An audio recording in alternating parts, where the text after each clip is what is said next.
Depuis sa création en 2000, l'association Itinéraire Singulier accompagne des projets artistiques à l'interface des champs sanitaires, social et culturels. L'art comme expression et comme développement de soi, c'est le leitmotiv de l'association. Itinéraire Singulier, c'est une association culturelle qui cherche à promouvoir l'art et l'expression sous toutes ses formes auprès de publics en situation de rupture ou de grande fragilité psychique. L'idée, c'est de remettre la personne, de replacer la personne dans une dynamique de projet et de la rendre à nouveau acteur dans une société, en plus beaucoup les gens acteurs, mais plutôt consommateurs. Et aujourd'hui, quand on dit exprimez-vous, c'est acheter le dernier iPod ou acheter la dernière voiture. Le mot expression, c'est un mot qui a du sens, puisque expression, le latin expressorique, ça veut dire faire sortir. L'idée, c'est de faire surgir quelque chose de soi. Donc l'idée, c'est que les personnes soient remises dans une dynamique de projet avec les autres et puissent faire surgir leur expression avec les autres. Du 24 janvier au 16 mars se tenait à Dijon la Biennale d'art singulier, l'occasion de mettre en lumière des œuvres réalisées par des personnes au parcours singulier. Sur le thème des cabanes, espaces d'habitation et de refuge, cet événement était construit autour des travaux photographiques de Mario Del Curto, photographe suisse parcourant le monde à la recherche de ses créateurs, pas comme les autres. L'idée, c'est toujours de mettre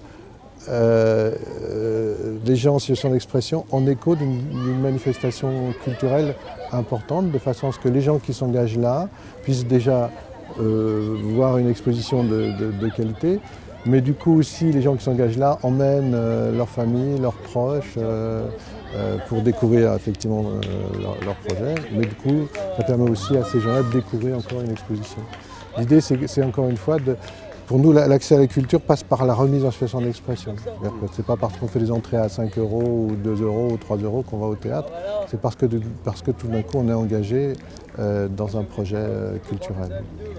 Une centaine d'œuvres ont ainsi été créées pour l'occasion par des malades psychiques, mais pas seulement. L'idée d'itinéraire est aussi de créer, de partager, de rassembler, pour éviter que ces créations et leurs auteurs ne restent cloîtrés dans le monde souvent fermé du handicap.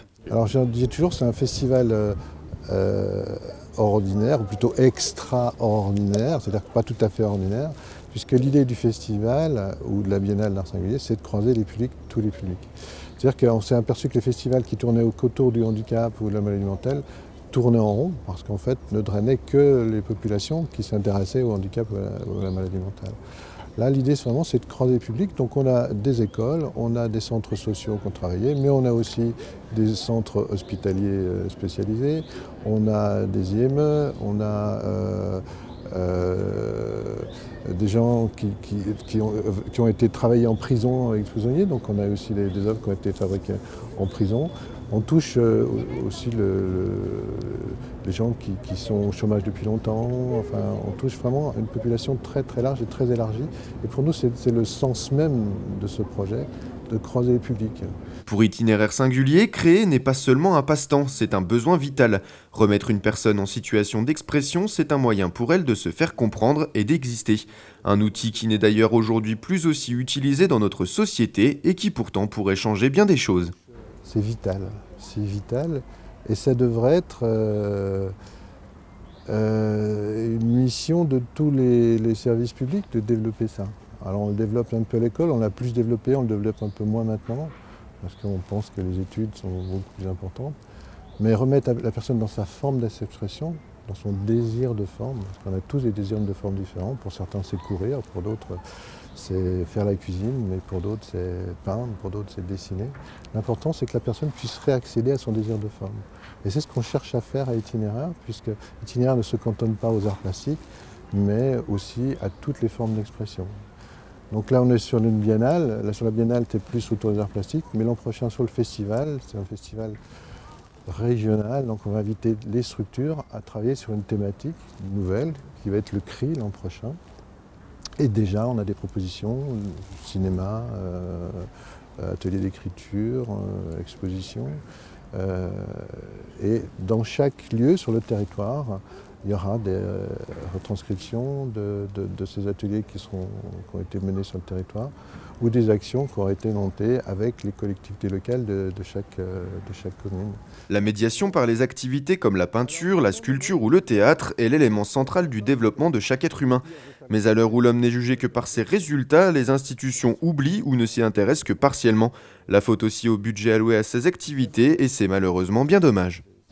En psy, finalement, on développe beaucoup de médiation, mais dans d'autres structures, les médiations, c'est quand même le parent pauvre. C'est-à-dire que les animateurs, il y en a très très peu dans les structures sociales ou médico-sociales. Ils n'ont souvent pas d'argent pour ça, alors que c'est la base.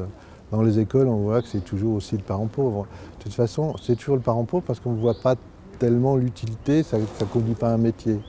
Mais ça conduit surtout au développement personnel, à l'estime de soi. C'est quoi l'estime de soi? L'ABC de l'estime de soi: A, l'amour de soi; B, la bienveillance vis-à-vis de soi; et C, la confiance en soi. Donc remettre la personne en situation d'expression, c'est retrouver de l'estime de soi et du soi. D'accord? Et malheureusement, ça reste le parent pauvre. Même en psychiatrie, ça reste quand même toujours, ça reste toujours un parent pauvre par rapport à la pharmacologie, par rapport aux soins psychothérapiques habituels. Une réaction? Un témoignage? Commentez ce reportage sur dijonsanté.fr.